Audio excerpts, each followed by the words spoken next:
அன்றைக்கி ஒரு நாள் கருணாநிதி ஜவான் படம் போனோம். நதில் வசனம்னு கேட்டேன். அவன் வந்து உனக்கு ஒரு முக்கியமான மிஷின் வச்சுங்க 2000 வெயிட் பண்ணுறா அப்படின்னா. சரி அவன் சாப்பிட்டு முடிச்ச உடனே அவங்க அப்ரண்டிஸ் கூப்பிட்டு ரம்பத்தை வச்சு டே அவனுக்கு கண்ணு சுட்டு நேரத்தில் ரம்பத்தை வச்சு டைம் வேஸ்ட் பண்ணணும் அப்படின்னு அவனுக்கு கேட்டா.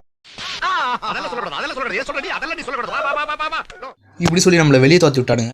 நம்மளும் காரை தூக்கின்னு வேகமாக கிளம்ப ஆரம்பிச்சிட்டோம். இவனை மட்டும் தட்டி தூக்கிட்டுனா கிட்டத்தட்ட வயசுட்டே நம்ம கண்ட்ரோல் வந்துடும். அதனால தான் இவனை வந்து போட வந்துக்கிறோம். வர வேண்டிய இடத்துக்கு வந்துட்டு உள்ளே போயிட்டு அவனை சிறப்பாக சம்பவம் செய்கிறோம். இப்படி சொன்னோன்னே அந்த பிள்ளை பையன் பிள்ளை வெளியே ஓட ஆரம்பிச்சிட்டான். வெளியே ஓட்டு சரி இவனை பிடித்தவர் ரொம்ப கஷ்டமாக இருக்கும் பொழுது. நண்பர்களை இவனை பார்த்ததுலேயே அது இவன் வந்து ரொம்ப நேரம் ஓட விட்டுருவோம் பொழுது. நம்மளை பார்க்கத்தே ரொம்ப பயங்கரமாக இவன் அவ்வளோ சீரம் ஆளை பார்த்தா பயங்கரமான ஆளா இருக்க, டம்மி பீஸா இருக்கேடா.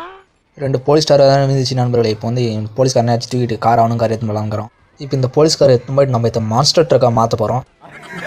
என்னென்ன சொல்கிறான் பாருங்க, கம்பி கட்டுற கதையெல்லாம் பெயிண்ட் பண்ணலாமேன்னு உள்ளே போனால் இது வந்து ரொம்ப ஹீட்டாக இருக்குது, பெயிண்ட்லாம் பண்ண முடியாது அப்படின்னு பாருங்க.